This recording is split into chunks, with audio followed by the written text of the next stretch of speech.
This is Jengjal Sub-Divisional Hospital, and we are privileged that this hospital is here.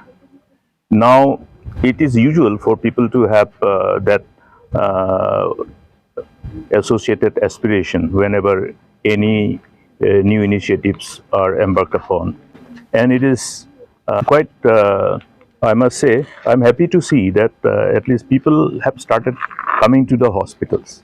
It was very difficult to convince people to come to hospital for medical checkup and have access to our healthcare facilities. I am revisiting my own experience as a medical and health officer when I was posted in Zigzag Public Health Center. And it was very difficult for us to convince people to bring their children, to bring the pregnant mothers for antenatal checkup, to bring the pregnant women for institutional delivery. It has been always difficult.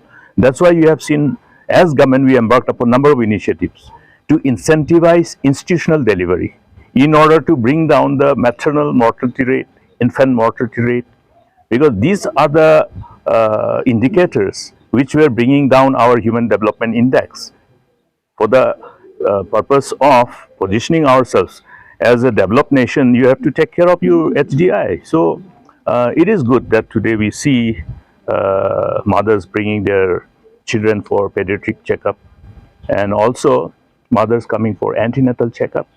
There's a concern here because the facilities are not adequate. It is a sub-divisional hospital.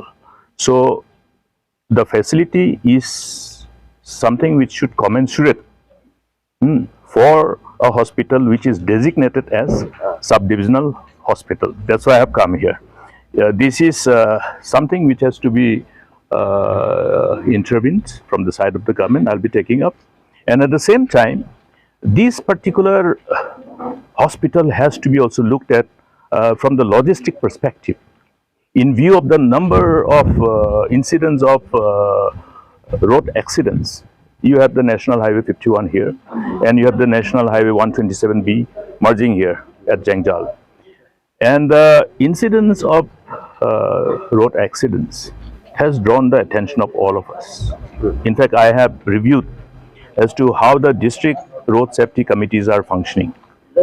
Are we pulling up our shocks to ensure that we minimize the incidence of road safety, and also to ensure that people who are victim of road accidents, as far as possible, we minimize the loss of precious life. Now, therefore, all these facilities must be made available, in particularly in Jengjal.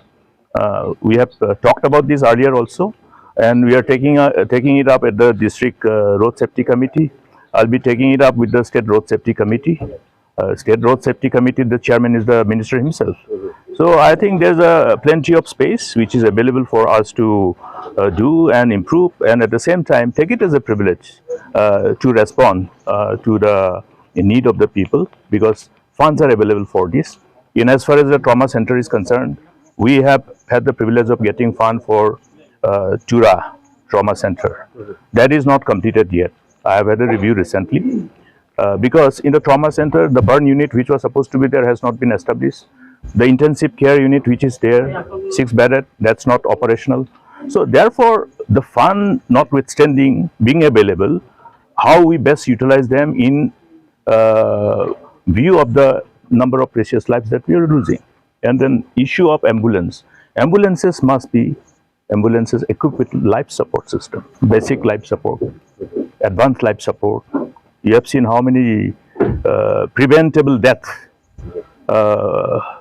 we have seen during the time of pandemic. So these are lessons which we have learned. Therefore, I think we should be in a better position to understand the areas of deficiency and do what is necessary to bridge the gap. Now, you see, birth certificate, this Jengjal Sub-Divisional Hospital is being run on PPP mode. So the delegation of power, as per the mandate of law, is with the government doctors. So it is desired that one doctor is designated here to come on a designated day in a week. We are taking it up I think the district administration will take a call, because many of our children who were born, who were not privileged to be somehow born in the hospital, or are not product of institutional delivery, they don't have their birth certificate issued at the time of birth. So what happens? When they pass matric, when they need the birth certificate to get further admission for higher education, then they come to hospital for birth certificate. So these are areas of concern where there's a gap, and keeping in mind the constraints expressed by the affected children, affected students, we have discussed this. I think this will be corrected. So this is not a problem only here. This problem is there in East Garo Hills, in North Garo Hills, in Southwest Garo Hills, everywhere. So we are taking it up, and then we will see that all the authorities concerned who are vested with this responsibility fulfill their responsibility in the right earnest.